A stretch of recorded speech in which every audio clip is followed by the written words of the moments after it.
Plastic जलाने का असर, the impact of burning plastics.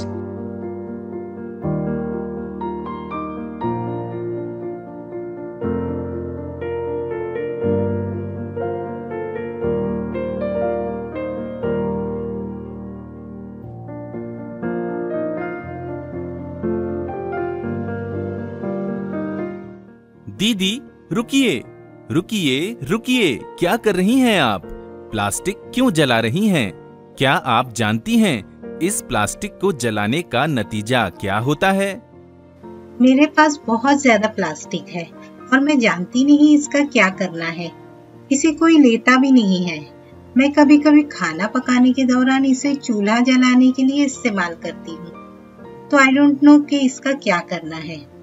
दीदी, मैं देख रहा हूँ कि आपने बाकी प्लास्टिक अलग से रखा हुआ है। इसमें कुछ अलग से प्लास्टिक है। कभी कभी कबाड़ी वाला आता है, हम इसे ये दे देते हैं और वो बदले में रकम देता है। और कभी कभी मैं इसे लहसुन वाले को देती हूँ और वो मुझे इसके बदले लहसुन देता है। दीदी, आप देख सकती हैं कि ये भी प्लास्टिक है और ये भी प्लास्टिक है। इसकी मुख्तलिफ इक़साम है। कुछ आप जला रही हैं और कुछ बेचने के लिए रख रही हैं। क्या आप जानती हैं कि प्लास्टिक कैसे बनता है? हाँ, बनता होगा, लेकिन पता नहीं ये कैसे बनता होगा। तो सुनिए दीदी, प्लास्टिक को तेल से बनाया जाता है और इसके बाद इससे मुख्तलिफ चीजें बनाई जाती हैं। ये तो अच्छा है ना, तेल से बनाया जाता है, हमारे लिए तो अच्छी बात है। इसलिए आग जल्दी जल जाती है। इसमें क्या? प्लास्टिक बनाते वक्त खतरनाक केमिकल इस्तेमाल किए जाते हैं और जब हम इसी प्लास्टिक को जलाते हैं तो वो कीमियाई गैसों की सूरत में बाहर निकलती हैं, जो हमारे लिए और दीगर जानदारों के लिए भी खतरनाक हैं। फिर केमिकल से क्या होता है? तो आइए दीदी, डॉक्टर से ही जानते हैं कि प्लास्टिक जलाने से क्या होता है।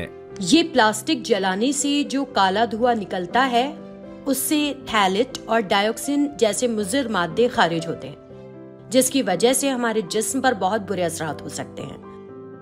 थैलेट ये प्लास्टिक को लचकदार और नरम बनाता है, लेकिन अगर ये आपके जिस्म में दाखिल हो जाए तो ये तबाही मचा सकता है। ये हमारे एंडोक्राइन गदूद को मुतासर करता है, जो बांझपन या नामर्दी का सबब बन सकता है। डाइऑक्सिन जो प्लास्टिक से खारिज होता है, ये खेतों और आबी ज़खायर के जरिए हमारे अनाज में शामिल हो जाता है, जिसकी वजह से क़य, सिर दर्द या जिस्म में दर्द और खारिश, एलर्जी, दमा और दीगर बहुत से अमराज हो सकते हैं। ये बच्चों से लेकर बूढ़े तक सबको मुतासर कर सकते हैं। बाज़ अवक़ात फेफड़ों के अमराज और दिल के अमराज जैसे मसाइल भी हो सकते हैं। जिगर की खराबी या गुर्दों की खराबी ये भी पाया गया है। कैंसर भी हो सकता है। एक डॉक्टर होने के नाते मैं सिर्फ इतना कहना चाहती हूँ कि प्लास्टिक को जलाना तो दूर, इसका इस्तेमाल भी आप कम से कम कीजिए। अरे, मुझे ये मालूम ही नहीं था। अब इसको रोकने के लिए क्या कर सकते हैं?